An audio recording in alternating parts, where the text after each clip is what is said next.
Michael Kearns is joining us today. He's the retired Air Force intelligence officer and former SEER instructor. He's the author of a new book called Broken, which we'll be discussing today. So we'll find out what SEER actually stands for and how it applies to this question of torture. Michael, thank you for joining us. Thanks for having me, Sean. Absolutely. It's a pleasure to get you out here. And to start with, by explaining, you were a SEER, which is S-E-R-E instructor. So why don't you explain to our audience what that actually means? Of course. SEER is an acronym, and it's survival, evasion, resistance to interrogation, and escape. And those are essentially what we think of in code of conduct training. How does one conduct themselves in warfare, operations against another country at peacetime, and also in hostage/terrorism. And so it seems that some of the techniques that you utilized in terms of training our own men to resist torture and whatnot have now been applied as far as what were called the enhanced interrogation techniques of the Bush administration. Is that right? Exactly, Sean. And that's the odd thing, is that SEER is actually a defensive counterintelligence program. So to use a counterintelligence program to collect intelligence just blows my mind. Aha. So originally, when you were working SEER, it was basically to help train troops to resist interrogation, right, and to resist torture. And how is it that why would it not apply to reverse that, in a sense, to say, well, look, we know how to resist it, but we also know how to torture people, obviously, because that's what we're doing when we're training our guys with waterboarding and other kind of techniques, right? So why would that not then be reversed and appropriately applied to so-called suspects, terrorists, and other hostiles? What was found after debriefing many of the POWs during the Korean War was that what we really needed to train people for hostile interrogations was to take them to the point of torturous activities, but then to always give that person who is being trained to actually have a point of non-failure. We don't want people to fail. We want to make sure that during the, quote, mock interrogation sessions, that the students actually are taken to a point where they need to really struggle to stay within the circle,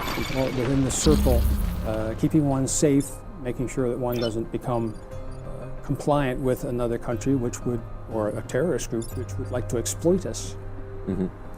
So training is much different than actual intelligence collection. Right. Training would be something where we give people rules, we work within the rules, and then when the trainee feels like we're outside of, they might have a meltdown in their mind and not remember what to do, there's always a stop code. We could say, we need to see a flight surgeon, and we would stop the session, and that's where the psychologist would come in and talk with the person. The psychologists were not in the interrogation sessions, the role play sessions. They were aides outside of that. So it was a team effort of instructors and also psychological support. Mm-hmm. But so the concern would be that if you were to apply these techniques in a form of torture to an enemy, that ultimately you would basically break their mind to the point where you couldn't trust anymore that they'd be telling the truth, if they would be lying, if their mind would have become discombobulated, they wouldn't actually know the truth. Is that basically the reason why it would not work as far as the enhanced interrogation technique is concerned? Well, there's solid evidence by neurophysiologists. In fact, Shane O'Mara over at Trinity College, Dublin, I had a chance to spend some time with him in Ireland, and he's done some phenomenal studies of the way minds react to stress, and that, in fact, if we put a person under too much stress, then exactly what you're saying is confabulated. It's just nonsense. Mm-hmm. So, at what point did you feel that you wanted to turn this into your story, basically, into a book? Which this book, Broken, right, that you've come out with, it's a historical fiction, basically, right? But tell me a bit what inspired it before we talk about just the actual story itself. Sure. I grew up in southeast Baltimore, and in southeast Baltimore there were two Army forts, Fort Holabird, and there was a small fort called Fort Howard, which was also a VA hospital. My grandfather worked there as a chief of security for the VA hospital, and my father was the chief electrician. And I grew up around the stories of what went on in Baltimore, which was, that's where the super spook, the spy school was. It was the Army Counterintelligence Corps. And they actually had a small Vietnamese hut set up out next to the VA hospital at Fort Howard. And so in the back of my mind, ever since I was growing up and going through like Boy Scouts and learning how to navigate with a map and compass, the stories of resistance to interrogation and evasion and escape was in my genes, so to speak. And so when I entered intelligence in 1977 as an enlisted person, that was my goal, ultimately, was to find out more about myself through becoming a SEER instructor. Mm-hmm. And then, but obviously you became a SEER instructor and you had a long career, obviously working in intelligence, right? Mm-hmm. But where does that, how did that lead to this actual book, this actual story? This actual book, I've been putting it together for actually about 10 years. Mm-hmm. Because in my mind, when we had, just like people ask what is SEER, and they think that that's actually the 12 EITs that directly relate to collecting intelligence, it's absolutely false. So for years I've been wanting to put together a book such as this, and when I found Ron Solomon, Ron actually was able to clean what historically I had put together, and we're approaching it from a couple of different angles. One of course is the EITs and the torture program created by the Bush-Cheney administration, and also the foreboding drones that have been used in combat, which in our fictional work come to America. Well, I was going to say that I can see your t-shirt says "Stop Killer Drones," right? And I think drones themselves are a type of torture or intimidation tactic, because obviously the population themselves are living in fear of this enemy that can show up in the middle of the night and launch missiles at you, or be spotted during the day and immediately you're going to cower. The same way that you had terror bombings, right? The actual origin of the word terror in our 20th century was during the Second World War, when they were bombing civilians in cities, right? Whether it was our terror bombings of German cities or the bombing of London or whatnot, that was terror tactics, because the civilian population was meant to be intimidated and terrified of the enemy threat. So I think that when we see the drones, for example, is that part of why you're so adamant against this drone war policy? In the same respect that using counterintelligence for intelligence collection, a drone should be used for humankind. And if you watch Pakistani television, I saw a segment the other day, and in their own television reports they have drones fly across the screen because it's become such an ever-present foreboding thing above their heads that they can't even see or hear. It's like a RoboCop kind of police presence. Exactly. So although this is a historical fiction, it's also got a bit of a political drama in it too, because we call them war codes, but essentially the military-industrial congressional complex plays a big part in the plot theme of this book. Mm-hmm. So what is the essential plot of Broken? Tell us a bit, what kind of story are you telling here?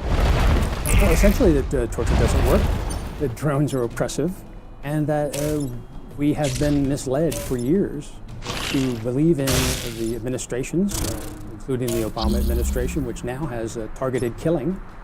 We have meetings every day about who's on the targeting list. We know for a fact that it was an actual American and his son that were killed and targeted. And this is pre-crime, as Jeremy Scahill has pointed out. You're talking about the al-Awlaki murder in Yemen? Exactly. Mm-hmm. Right, well, that's exactly as you said. It was the first time documented that a president ordered the execution of an American citizen without any kind of recourse to trial or jury. Indeed, and how many people have control over themselves when they're all of a sudden sucked up and put into a black site? Right. And that's a tactic. Certainly, the heaviest propaganda is something that you're out of your own control. And that this gives you that helplessness, the learned helplessness that was actually a psychological program that was created and first experimented on by Marty Seligman in Pennsylvania. And the two psychologists that I worked with, Bruce Jessen and Jim Mitchell, went to Marty Seligman and just before they got together with the American Psychological Association and essentially okayed the use of these 12 EITs in their program, which they were paid $81 million. So they approved the EIT, meaning the enhanced interrogation technique is now considered official policy, or continues to be official policy even after the Bush administration? The official policy now is, as I believe it, is where the Army manual is supposed to be the exclusive guide. However, Dr. Jeffrey Kay has looked into this, and he actually has found that they do allow other kinds of methodologies to be used. Certainly, if it's a black site, it's not supposed to be known. So right, and these obviously are still in existence. Black sites, are they black sites that are abroad, run by foreign countries, or are we our own CIA and others running these black sites still? From what I've read, it looks like that the CIA does go to friendly countries to them and pays enormous money to set up a black site. A couple examples have been Poland, where I actually worked with the federal defense attorneys in the al-Nashiri case. And unfortunately, people were moved around the world again to readjust their consciousness of who they are and what control they have of themselves. So if you give a person, like the dominance of drones, or if you take a person and they don't know where they are, Sean, if I was able to have you for about a day and a half or 2 days in a SEER-like program, you would go through psychological issues and actually have some kind of out-of-body experiences have been resulting from that. When I went through SEER, it's just one of the most shocking experiences I ever had, which shows me as an instructor that you have to have due diligence and you have to really spend the quality time to do what we call in-role hints. You actually hint with a person to help them escape the unfortunate situations that they're in so that they can have long-term memory of what helped them in bad situations. Do you think that it's possible that some of these enhanced interrogation techniques are actually meant to mind control or brainwash the subjects and potentially turn them or utilize these people for future intelligence purposes, for example? Well, that was the fear, certainly after the Korean War, was the Manchurian Candidate. And certainly the people who, there were, I think it was 48 American soldiers that didn't even want to come back from Korea to the United States because they had brainwashed to a point and they were actually hurting and harming other Americans that were being held with them.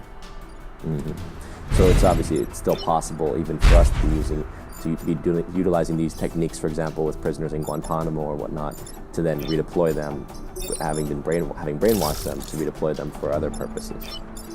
Well, exactly, and that's the thing. If you look at the records, the one thing that still is top secret of all the things that have been released is Jessen's exploitation.